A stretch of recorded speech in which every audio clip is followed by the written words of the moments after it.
जय श्री राम।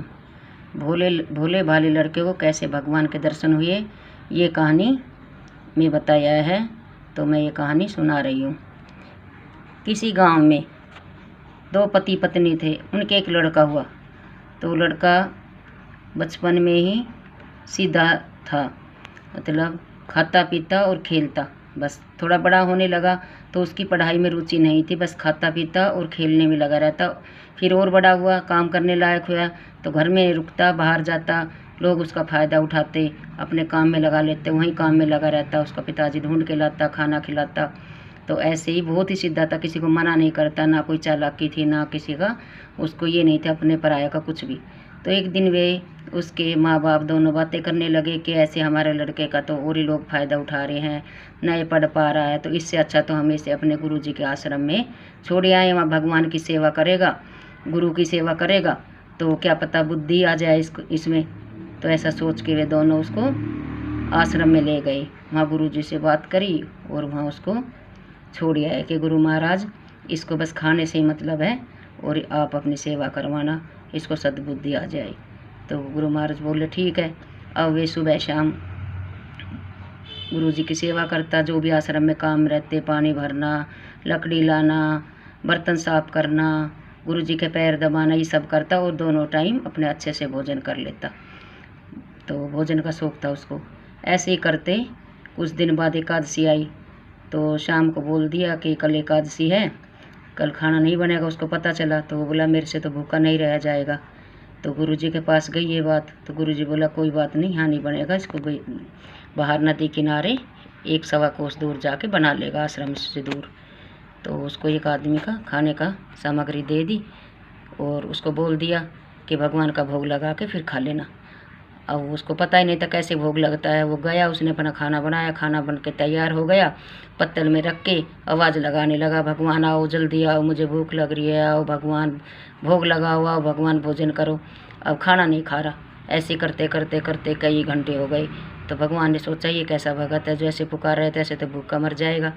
तो भगवान गए, तो भगवान राम गए। भगवान राम ने उसने पत्तल में बोला भगवान जिम्मो, भगवान ने खा लिया खाना, और वो उसने एक पतली लगाई थी, भगवान ने खा लिया। अब वो भूखा रह गया, भूखा रह गया। उसकी एकादशी हो गई तो वो आया, पानी पी कर रह गया। फिर अपने वैसे आश्रम में काम करने लगा, कुछ नहीं बोला।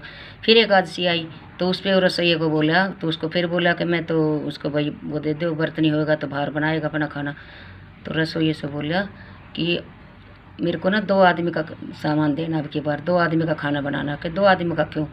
कि नहीं, एक राम आएंगे और एक मैं। तो उन्होंने विश्वास नहीं किया, बोला इसको ना भूख ज़्यादा लगती है इसलिए कह रहा है, कोई बात नहीं 2 आदमी का दे दो। 2 आदमी का दे दिया। अब उसने 2 खाना बनाया, 2 पत्तल लगाई और रटन लगाने लगा, आओ राम जी मो राम, मुझे भूख लग रही है, आओ राम जल्दी आओ। और राम आ गए, राम और लक्ष्मण दोनों आ गए। तो 2 पत्तल थी, एक राम को दे दी, एक लक्ष्मण को दे दी। फिर भूखा रह गया। फिर उसके एकादशी का व्रत हो गया। फिर आ गए वो आश्रम में, अगले दिन आकर फिर कुछ नहीं बताया। फिर तीसरी एकादशी आई, फिर वही लेने गए भंडारे में खाने पीने का सामान रसोई से लेने। तो बोले आके रसोई से अब की बार ना 3 आदमियों का खाना देना, 2 आए थे भगवान। बोले ऐसा कहीं होता है? कि नहीं नहीं 3 का देना। बोले कोई बात नहीं, इसका पेट नहीं भरता होगा, 3 का दे दो। रसोई ने 3 का दे दिया। अब वहाँ फिर भोजन बना के फिर टेर लगाने लगा, आओ राम जिमो राम, मेरे को भूख लग रही है राम। तो अब की बार राम लक्ष्मण सीता आ गई। तो 3 पत्तल थी, अपने वे तीनों उन्होंने खा ली। फिर उसका एकादशी का व्रत हो गया। फिर बोला भगवान आप एक एक करके क्यों आते हो, एक अब की बार बता दो, मैं उतना ही अपना सामान लेके आऊँगा। तो भगवान हंसने लग गए। तो बोले अब की बार हम 5 आएंगे। तो उसने बोल दिया 5 आएंगे, मतलब पूरा परिवार ले आना अपना। बोले ठीक है। तो ना 7 आदमी का खाना बनाना। तो अपने सबको ले आए, चरत भरत हनुमान जी, मतलब उनको लेके आएंगे आगे राम जी। तो अगली एकादशी आई तो बोले कब की बार ना 7 का खाना दे दो। और रसोइये ने गुरुजी से कहा कि ये क्या हर बार बढ़ाई जा रहा है, ये क्या करता है, बाहर बेचता है या क्या करता है, इसका पता करो। तो वे सारे मतलब उसको दे तो दिया। फिर उसके वहाँ पहुँचे तो वो तो खाना बना के लगा के पत्तल फिर टेर लगाने लगे। तो सच में भगवान जी आ गई। अब उसको तो दिखाई दे, उनको नहीं दिखाई दे। और पत्तल में भोजन हो गया ख़त्म, सारा खा लिया सारों ने। तो जब वे उससे पूछने लगे फिर कहा तो बोला ये रे सारे भगवान हैं। तो भगवान ने उन्होंने कहा भगवान, उसने कहा कि भगवान हमें भी इनको भी दर्शन दो, मेरे गुरुजी को, इनको। तो भगवान ने उनको भी दर्शन दिए। तो तब से उसका नाम भोला नहीं भगत रख दिया। बोले सच्चा भगत है। इसने तो गुरुओं के भी दर्शन दिला दिए, जो दिन रात माला जपते हैं और भाई पूजा पाठ करते हैं। तो इस भोले ने तो गुरुओं को दर्शन दिला दिए। और फिर उसके माँ बाप को बुलवाया और कहा तुम्हारी तो 7 पीढ़ी तर गई, जो तुम्हारा ऐसा बच्चा है जिसने, इस भोले ने तो आज सबको भगवान के दर्शन करा दिए। भोला नहीं, आज से इसका भगत नाम है।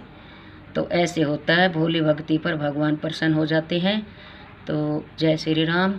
कैसी लगी भोली भक्ति की कहानी? तो ये कभी सत्य की बात थी जो मैंने सुनाई है। जय श्री राम।